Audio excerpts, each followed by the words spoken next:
Welcome to the Podium Pod, the Pick and Rolls National Basketball Podcast, as we are now at Paris 2024. I'm Adam Webster, and I'm joined today for the very first time on any of our pick and roll platforms by NCAA champion, I have to say that first, NBA scout, analyst, author and contributor at Low Man Help, Marc Campbell.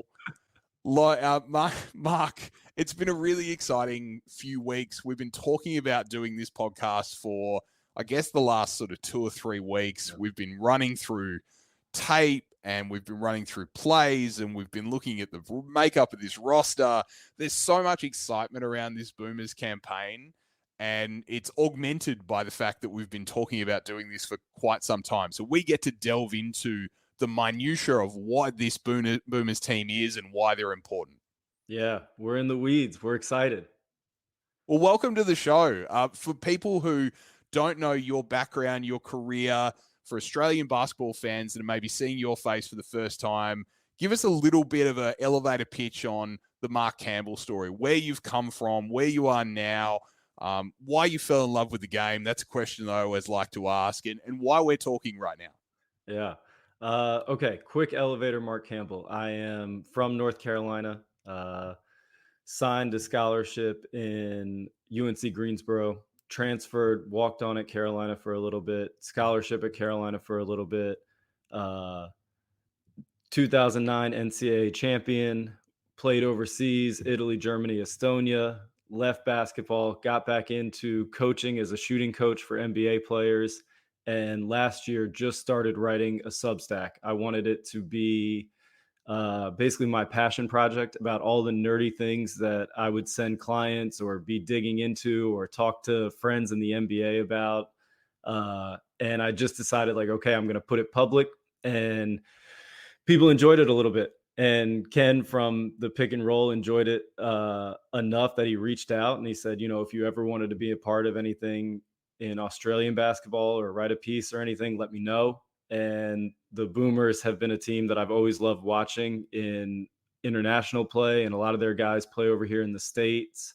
So it's just been really cool. For the past 2 weeks, we've been watching Boomers games, and I've been sending over edits and clips, and we've been enjoying the hell out of the team. They've been so fun to watch. We've been getting our nerd on for a few weeks now. Yeah.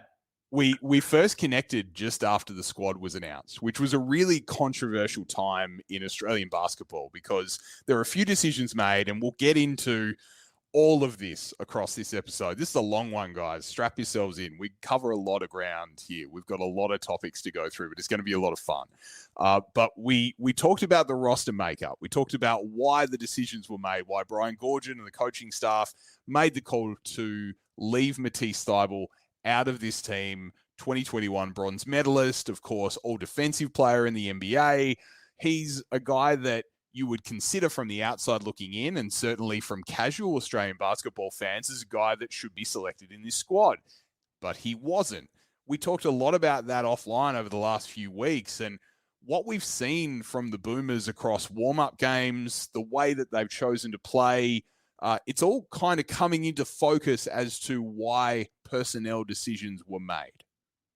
Yeah, I think so. I remember when I first talked to you guys, I was shocked at the blowback and the pushback that the no Thybulle decision was getting. I didn't know that he was so endeared to the basketball community, especially you guys, in terms of his involvement with Boomers and even over guys that, grew up playing in Australia. He was being prioritized almost over them from the perspective of the pick and roll guys when we talked. That was kind of shocking to me. I think one thing that I've seen, and from the start when we talked about it, I love the team that Goorjian selected. I think he's done such a phenomenal job, and I think that they are really, really locked in on what they're doing. They have a plan. Everybody knows their role. And I think that's something that really separates the good, great, and then elite teams. How you move within this role definition, acceptance, and enthusiasm. There's really 3 levels to it. And to me, when I watch the Boomers from China till now and team selection, what they're doing, it's really clear that this team is all in on Gorge's vision. They're know exactly what each one of them is supposed to do, and they care about the team more than themselves. And that's shining through in the way they're playing. I want to pick up on something you said there, the three steps, the role, definition, the acceptance, the enthusiasm. Let's hit definition first. What do you see as, let's talk Josh Giddey. He's, a linchpin of this team. He had the ball in his hands more than just about anyone else in Okinawa last year in the World Cup. How do you see the definition of Josh Giddey's role that's perhaps different to World Cup past in terms of how he has to play to maximize this team's chances to win? Yeah, I think it really starts and ends with him offensively. They're leaning into, you're our engine, you're going to drive this forward. I think when you see him play right now, there's an empowerment that's kind of, building inside of him. Every single time he takes the court, you're starting to see him shoot more. You're starting to see him not live and die so much of whether the ball goes in or not to the next play. He's starting to really understand, like, it's going to start and end with me. I can't shy away from things. I can't shy away from attacking. I can't shy away from shooting. Like, I'm going to drive this forward. And I think, to me, watching him, I've watched him for a few years now. To me, that's one of the most refreshing things to see, is he has taken the mantra and the mindset that it's okay if I miss. It's okay if it's a turnover. That's not going to deter me from doing everything right. I know the next play and the next play and the next play. That to me is growth. That to me is something that's going to be very important for them as they keep driving forward when they get into games where it actually matters if they win or lose. Does he keep that same mindset? That will be a key for me with Giddey. Let's talk about shooting. You're a shooting coach, and role definition, and then moving into that acceptance. You and I have talked a lot over the last few weeks about the difference between the China games and then the remaining warm-up games in Abu Dhabi and then in France. The difference in hesitation prior to the shot was something that you and I covered a lot and talked a lot about and dissected a lot. I think it struck me how strong you were about when someone hesitates, how bad that is for your offense, how bad that is for your ability to be able to be positive. And we look at, I don't mean to single out Matisse, because he wasn't just the only guy doing this against China in Melbourne. Dyson Daniels was doing it. Josh Giddey was doing it. There was a hesitation when they had a wide open shot. Now, the difference is, we've seen in later warm-up games, there is no hesitation, and it's almost the exception rather than the rule now. When you see a hesitation, Jack McVeigh had one that we talked about in that last warm-up game, and we both sort of went, that's not what we want. We need no hesitation. We need everyone to take the shot that they're given immediately. Yeah, I think we talked about it plenty, and it's something that I talk about with clients all the time. I always say that makes and misses happen before you shoot the ball, right? They happen with your shot prep footwork. They happen with, mentally doing everything right, and then when you actually shoot it, you really have no control. If you've done the work early, you've done everything you possibly can, and you've earned the right to just let it rip. And so a lot of that happens, behind the scenes of the reps and the confidence. But when you get in the game, you have to do that, because when you don't do that, when you turn down shots that are in rhythm and on balance, it puts the offense behind schedule. It allows the defense to help more aggressively off a certain player or the team as a whole. It doesn't make them pay for aggressive mistakes. You can't allow people to be aggressive on the ball, give up in rhythm and on balance shots, and then not actually take them. That's not smart basketball. And I think as a team, we've seen them really start to lean more and more into, we're going to do everything right we know in terms of reading help, creating good passing lanes, driving the basketball. And when we get shots that are in rhythm and on balance, we got to let them rip, because make or miss, all we can do is play with great process. We're not going to live and die by whether it goes in or not. I think that's been awesome to see. And when we watched the China games, one thing that did stand out was Matisse's unwillingness to take shots that were in rhythm and on balance, whether the first one went in or not. He let the results kind of determine his process. And when you're out there and you start letting your emotions go up and down based on the results, if it goes in or not, that's never a good recipe for high level basketball. Is that something that's trained at the NBA level because of the distinct roles that you have in the NBA. I mean, I imagine that it's difficult for someone that's known as a non-shooter to take wide open shots in the NBA at sometimes, and they'd almost be discouraged from that by some coaches. Is it something that complete mindset shift has to occur between league basketball and FIBA basketball because there's so little margin for error? Yeah, I'm not sure. I think it doesn't matter any type of basketball, college, NBA, FIBA, anything. Like you Just shoot have it. to be, yeah, you got to, if you're in rhythm and on balance, you shouldn't be hunting bad shots, but you should be hunting great shots that are in rhythm and on balance. And when you get those, they're like gold. I mean, those are practice shots. It's really difficult to get open shots in any basketball game. And people hunt as teams catch and shoot threes. And when you don't take them and you put the offense behind schedule, it doesn't matter the level of basketball. It just isn't a good recipe.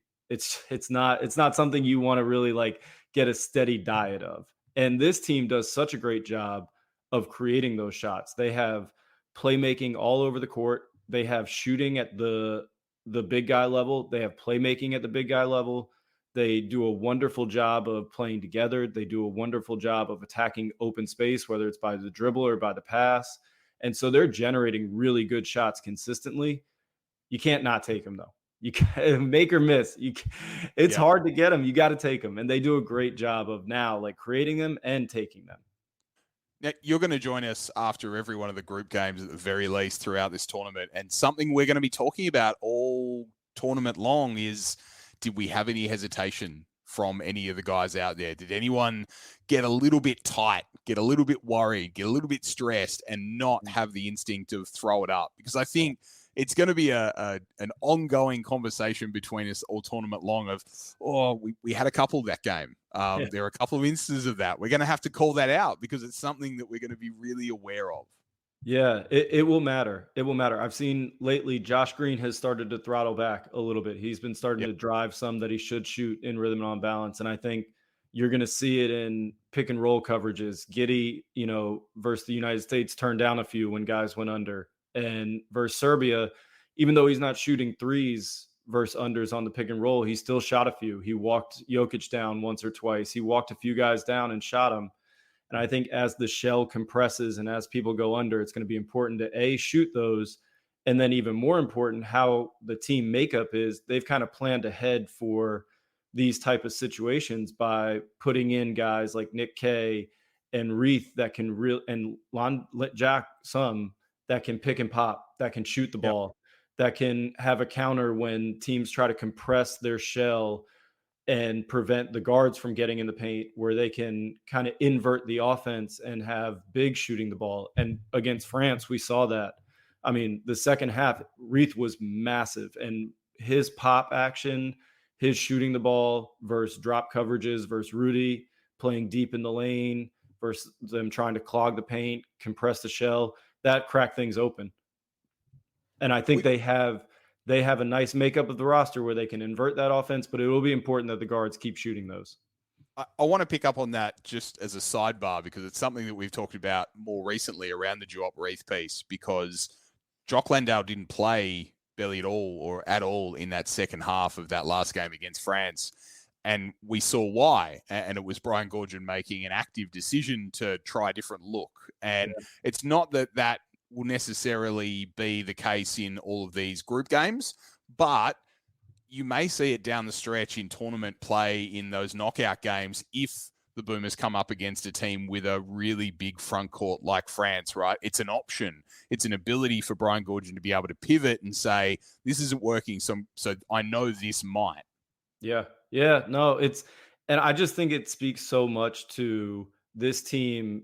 Good teams have role definition. Great teams, they've accepted, their role. They might want a bigger one, but they've at least accepted it. But like when you have role enthusiasm, and that's what this Boomers team has, every single guy knows exactly what their role is, and they are all in on that role. And when you do that, first day of every practice, the quote at Carolina was always, it's amazing what can be accomplished when nobody cares who gets the credit. And to me, teams that have role enthusiasm, teams that are all in on what is the thing I'm supposed to do to help this team, those teams embody that. And those teams can be championship teams. And I think what we saw in the second half of the France game, these guys are all in. You didn't see pouting. And when Reith came in, he knew exactly what his role was. He knew what he was supposed to do. He knew why he was playing. He knew what coverage he was supposed to bust up. And these guys all have, no matter how big or how small the role is, they all have enthusiasm of what they're trying to do. And I think that's awesome to see. And it pops on the screen. It pops on the screen that these guys are all in and they are collectively together. And I think that's really, really cool to watch. A really good example of that is Patty Mills. Patty Mills struggled to shoot the ball against China, struggled to get going at different points throughout the last couple of years of Boomers play, and has just, set the court alight the last few games, which is the Patty of old, the Patty that Australians are really used to, that Australians revere. He's a hero for, bringing us the bronze in Tokyo, as we well know, but he was a hero well before that. And the way that he has played the last few games, he's clearly accepted a very different role. He's not just the bailout option early in the clock. He's the bailout option late in the clock now. And he's also taking less dribbles. You and I talked about it. You've got a little graphic will flash up during the course of this episode if you're watching this on YouTube.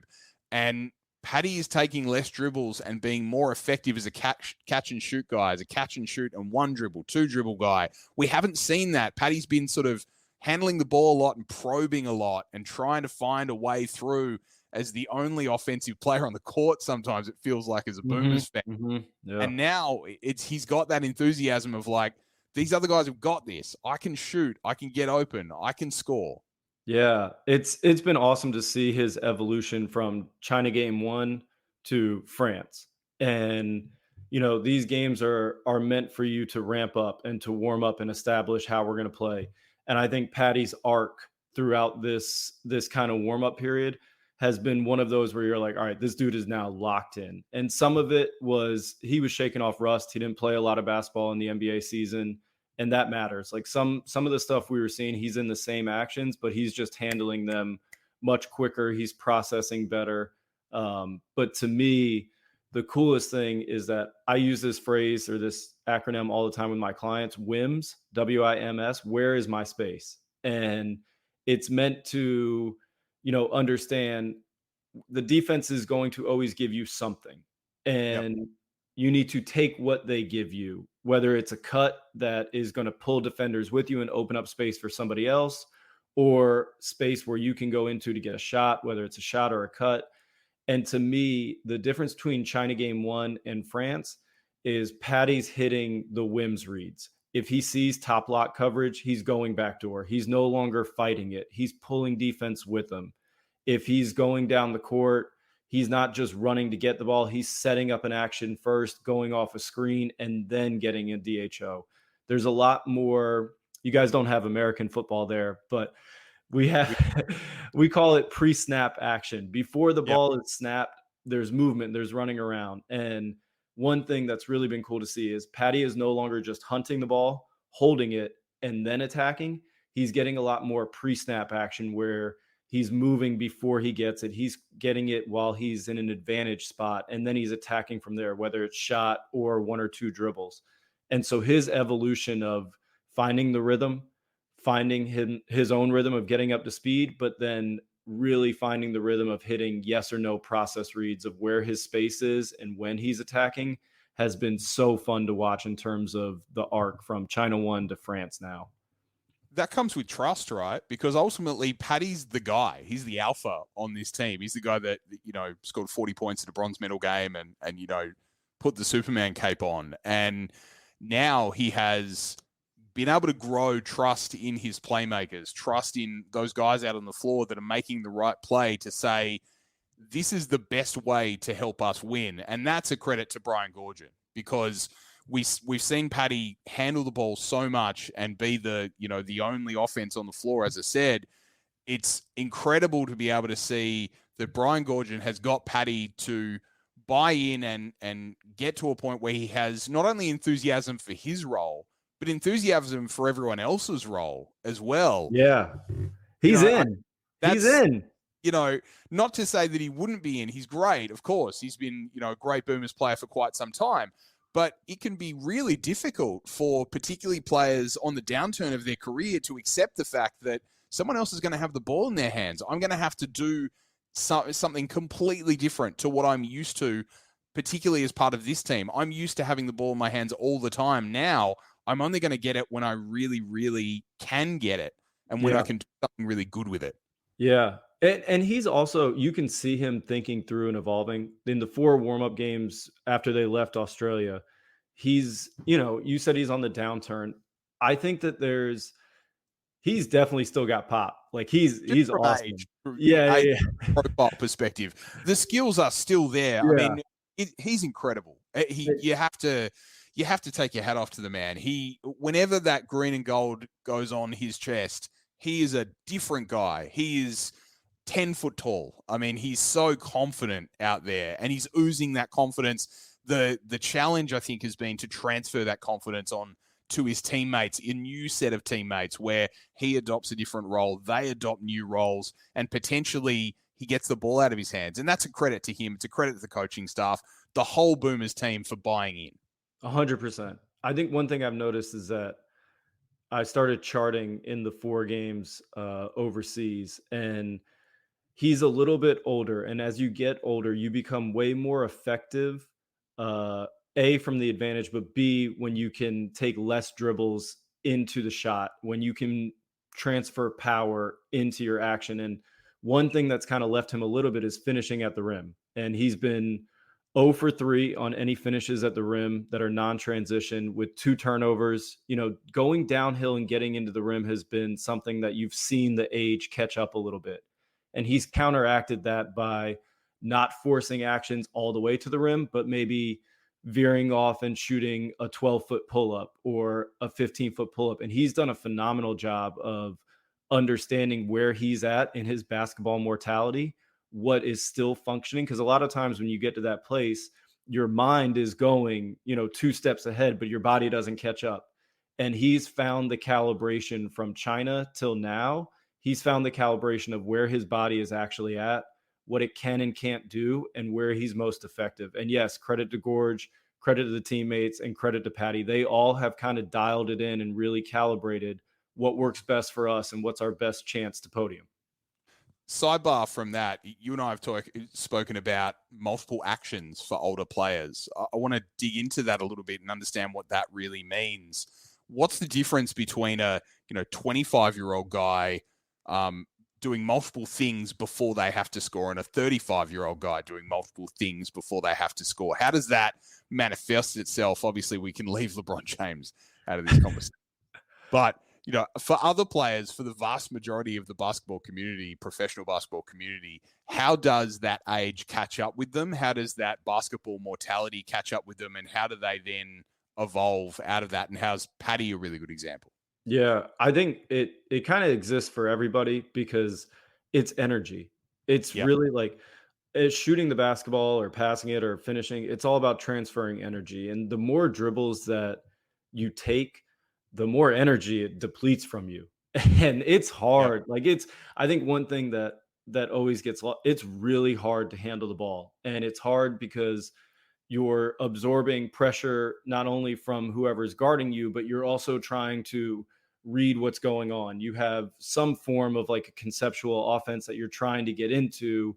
And if that's not enough, all eyes are also on you from all the other defenders. So you have all of this attention, it's depleting all of this energy. And then at some point when you get to that linchpin moment, whether you're shooting or passing, like there's not always as much pop. And sometimes when I saw the first couple of games with Patty, like that was really the case. And he's done so much better of a job of, even if he's had a lot of dribbles in a possession, he'll get off it and then get right back on it. So there's a few that we've seen where he'll have a few possessions where he's got a lot of dribbles going and there's defensive pressure going, and then he'll get off of it and right into a get action where he throws it to a big flashing and then runs off the big to get it back. And just that little reset allows you to take a breath and just kind of like recharge just that one split second, get back in rhythm and on balance. And then you have a little bit more optionality when you pick it back up of where your weight's going and how you can kind of drive it into a shot or drive it downhill. You can see help coming a little bit earlier. And to me, there's just a lot of things that he's been doing that have been great with that. And then also some of the other guards, the team in general, when they get stuck, there was a lot of times in the previous World Cup when they would get stuck and the offense would just get stuck in the mud. And now, like, Yeah. you'll see the bigs flashing up from the dunker to get a catch and go into an action on the other side, get a catch and go right into a get action with the same ball handler. And that stuff has really, really allowed a little bit more fluidity in the offense and a little bit more power. There's a confidence and sophistication to that. Speaking of confidence and sophistication, the Podium Pod is brought to you by Team Feet. Team Feet offers premium athletic socks for modern teams, however they compete, with sweat wicking cotton, arch support, ventilation panels, and compression stitching. Team Feet socks are built to outperform. Whether your team is tiny or 1,000 strong, Team Feet unites and excites your players and supporters with their combination of quality and performance. Join basketball teams around Australia and the world by choosing Team Feet. For designs and worldwide delivery, head to teamfeet.com. Marc, we spoke about playmaking earlier. You spoke about the amount of playmaking that is around Patty Mills that's allowing him to play this way. One of the things that struck you across this whole build-up is the sheer volume of playmaking on the floor for Australia at any one time. What does that allow Australia to do? How is that a point of difference for this Boomers team? Yeah, I think we talked about it earlier. They have 5 wings that are really playing the majority of minutes, and 4 of them have spent big chunks of their career playing point guard. Yep. And you've got Daniels, Giddey, Exum, and Mills. That's not And a normal team makeup, right? That's no, not normal. no, and a lot of these guys like Exum and Daniels and Mills, and even Giddey some, but not really. They've all kind of been able to evolve out of that in order to find minutes on the court at higher levels. But those skills don't leave. And once you play point guard, it's really, you see the game in a different way because you're no longer just responsible for you and you're no longer reading the action from a point of gravity that is away from the ball. You now see the game from this lens of you're responsible for everybody else. You have to understand where they're supposed to be, where their actions are. And a lot of those guys have taken those skills, and I see it the most in their cutting. They're cutting from those positions as soon as the shell is cracked and there's a little bit of help coming from their man or what does that mean? What does that mean? the defensive shell. Okay, so okay. Defensive shell, you want to think about your defenses on a string. We're connected, everybody's connected on a string and our shell is intact. So this is a shell, right? Yep. And as soon as it gets a little cracked like this, where you have to have somebody pull from here to go help and do this, the shell is not cracked anymore. And now you get a little hip turn, you get somebody going for early help, and now all of a sudden it's a jailbreak situation. And in those moments, how early you move into where is my space? How early you see that, how early you move, how early you see passing lanes and passing angles, that matters. And whether it's cutting for a finish, whether it's cutting to a space for a pass where you can shoot or move it again and keep the shell moving, as soon as that happens, those guys, they have instincts that are different. If you play point guard, you see it a little bit earlier. You see it a split second earlier because you're the one that's actually wanting the person to make that cut when you're cracking the shell. And to me, that's been something that's been really awesome to see. Who's been the best cutter or the cutter that surprised you out of that guard troop? Dyson Daniels has been by far and away the most fun watch from the guard group for me. I mean, he is an absolute demon on the ball. There's nobody I'd rather not be guarded by than him. It's hell. It looks like it's hell when he guards you. It's unbelievable. And it's on ball and then off ball. He's got great instincts. And cutting wise, as soon as he had one against USA or Serbia, I forget, where the ball was on the left wing and it just gets a sliver pass and his man is low man help and he starts coming over with early help. And before his man even takes the first step for help, he's taking his first step from the corner to cut baseline for a dunk. And that level of instinct, that level of early cut, when you know the help has to happen, that stuff has been awesome to see from him. He's been my favorite. It's split second stuff, right? Which make people guess which way do I go. So ultimately, that's what you're trying to do. You're trying to make people not have a full commitment either way, and then exploit whichever they choose. Yeah, you can't think when you're out there. Your habits turn into instincts, and you have to feel the game. And his habits that are turning into instincts on the offensive end in terms of cutting have been really, really cool. So let's flip side that. The amount of playmaking on the floor is great. The number of turnovers that those playmakers are making, not great at the moment. I mean, we've talked about it a lot. Josh Giddey seemingly averaging about 7 turnovers a game in these warm-up games. And whilst I understand he needs a ball in his hands, 7 turnovers a game is from one player is not really a sustainable way to win, right? It hasn't been good. Yeah. Yeah, I think that's to put it lightly. We were looking at it the other day, and just in general, for the 4 games after they've played Olympic competition now for 4 games.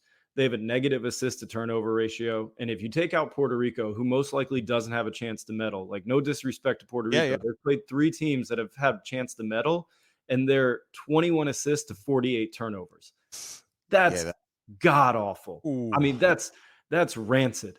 That's truly, truly bad. And I think you don't want to, with this level of playmaking and they're playing fast, you don't want to, not empower guys. You don't want to put, handcuffs on them. You want them to be playing free. You want them to be, because they're finding good, easy buckets, and easy buckets are very hard to come by in FIBA play. So they have a plan to play faster, but you want to have a little bit more, control in that. You want to be, there are some Giddey ones that maybe you could live without. There's some that, maybe they should be shots and not anything. There's some that maybe he could eat it and find something a little bit better, but you can't go 21 and 48. You can't do that. That's 2.2 turnovers for every 1 assist.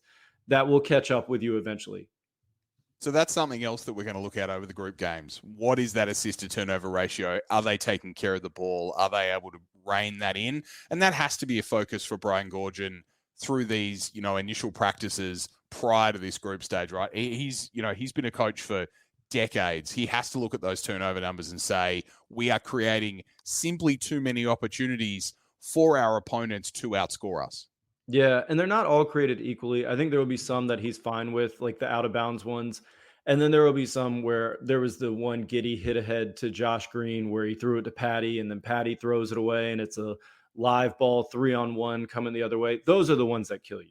Those are the ones where you're just like, oh man, well, what are we doing here? This is low risk, high reward, things like that. Or high risk, low reward. Sorry. Those are the ones. Those are the ones that kill you. You don't want those. I think they're going to be able to determine, in these practices, what are the risks that we're willing to take in these passes, and which ones are the ones that we want to try to rein back in. We want to be a little bit more selective in our hit aheads and get something a little bit better. Let's now transition to your favorite member of this Australian Boomers squad. I had to talk you down from doing an entire episode about this guy. We could do another half an hour on him, but you have not had the privilege of watching Nick Kay in action prior to this exercise where you've been, becoming an expert in the Boomers over the last few weeks. And it is not to put too fine a point on it. You have fallen in basketball love with this man. You are the biggest Nick Kay advocate I know. And I'm just going to let you talk about Nick Kay now, because sign me up. How much Nick Kay stock can I buy? How much?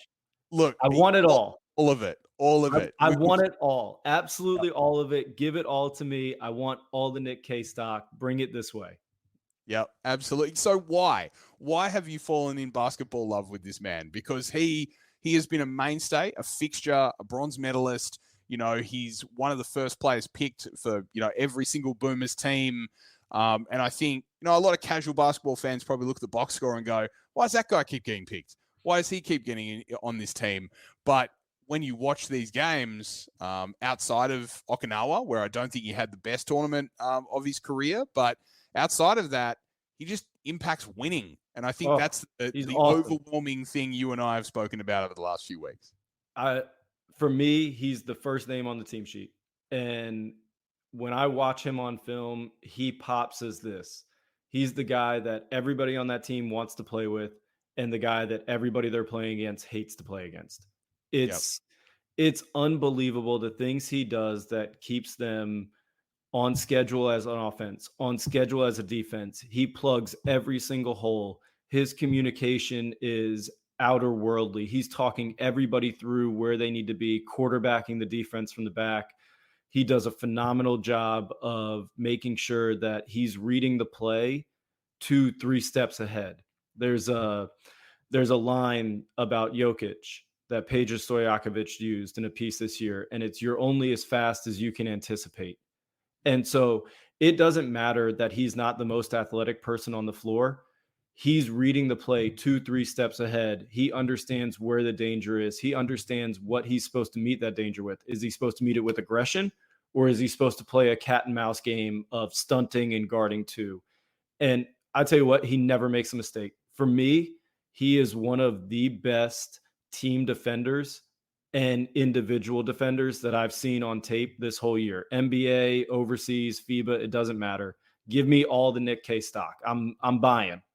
That is the highest level of praise. And I want to ask you about, in particular, what Nick K does. You spoke about how he's quarterbacking the defense. You spoke about how he's directing traffic. But what are some examples of the way that he plays that make him so invaluable to whatever the team unit is that are surrounding him? And in particular, how does he work with so much playmaking on the floor, and how does that allow him to be in better situations? Yeah. So offensively, he does a wonderful job of he can do really anything. He can shoot the ball. He led the B League in Japan in 3-point percentage. Yep. One of my old teammates, my roommate from college, played in the B League this year. And I asked him, I was like, what's it like to play against Nick K? And the first thing he said, he was like, oh man, he was like, that dude just keeps coming. He was like, Yep. you're never turning around and he's never not there. He's always there, always there. And if you make a mistake offensively, he can handle the ball and get you into an action. He can shoot the ball. He can drive the ball. He understands early help equals early pass, late help equals finish. He reads coverages offensively early, just like defensively, and gets cuts into space and keeps the shell cracked. He does such a phenomenal job of, call it, process over results. If you do everything right, every single play, in the end, the process of that will win out over results. And make or miss, Nick K never gets deterred. He continues to do everything right. He knows every single play, no matter what it is. If he's 0 for 5 versus Serbia from 3, next shot in the fourth quarter, wide Going open up. shot, in rhythm on balance, he shoots it. Make or miss, that shot's Yep. going up no matter what. And I think, to me, when I watch somebody and you see them be so committed in their core to, I'm going to play the right way every single possession, results be damned. There's something really empowering about that. And also, as a teammate, you know exactly what you're going to get. There's not a selfish bone in his body.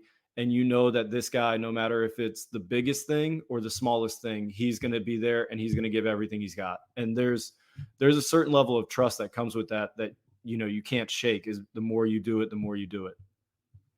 Now, it wouldn't be the pick and roll if we didn't talk about the pick and roll. And, you and I have talked about Nick K and his pick and roll intelligence, I guess, is probably the way that I would term it. How does what he does out there in those sorts of actions help his team? Yeah. So defensively, the Boomers have gone with, as their base coverage, they're going to be very aggressive at the level of the screen. So they're bringing 2 to the level and they're hedging, they're blitzing, they're doing things that are putting pressure, and their goal is to hit first defensively. They're trying to hit first. They don't want to be, sitting back, trying to read things. They're going to be the aggressor. They're going to hit first. They're going to set the rules of engagement. And in order to do that at the level, you have to have a few things. You got to be aggressive, on the ball. You got to be aggressive with the guy coming up. and you're going to give the opportunity to have 4 versus 3 actions on the backside. And the Yep. most important thing for this is whoever's low man help, whoever's the first help, farthest man away from the pick and roll, that guy has to be reading the action early, because if he's not meeting that short roll guy early, if he's not on top of them, if he's not 2 steps ahead and aware, everything falls apart and the shell's cracked and you're playing from behind every single possession. And Nick K plugs every single hole when he's not involved in the pick and roll. And when he is involved, he's great in that too. He's active hands, deflections, steals. But when he's on the backside, he is on it early. He is plugging every single hole and he's talking everybody through it because he's seeing the complete picture from the backside. And to me, he's the biggest reason why they can play this coverage, why they can be aggressive, why they can be the ones to hit first. It's his level of anticipation and his level of communication and aggressiveness as a defensive quarterback. It's off the charts. Because our initial conversations about this coverage, you were not sold because you hadn't watched a lot of it. And immediately your reaction was, I'm not sure if this is going to work. But the more you watch Nick K, the more you were kind of sold on, well, this is why they can get away with it. Yeah, I completely. I think it's a coverage that, traditionally you don't want to give, a chance for your shell to just be cracked very easily. And the US really started to bring the screens up higher, try to get the ball in the pocket earlier, try to get to the 4v3 actions. And sometimes they got good looks, but a lot of times I saw Nick K. One time they bring the screen up to 30 feet away and they're trying to put Anthony Davis in the short roll. And one time he comes up and meets him almost at the 3-point line from the dunker spot. And he's reading it early. He understands what they need. And then earlier in the game, same exact play, same exact setup, but the screen was lower, and meeting Anthony Davis would have led to a really easy lob to Adebayo in the dunker, who he was guarding. And so instead of coming up and meet him, he comes up and he plays a little cat and mouse game, and he puts a little moment of hesitation. And to me, his intelligence, it really makes this coverage hum, and it really allows the Australians to take the fight to whoever they're playing on both ends of the floor. And I think that's kind of the mentality and the identity we're starting to see. They want to be the ones to hit first. And his level of intelligence and communication, he's the safety blanket that allows them to play that and not be shredded.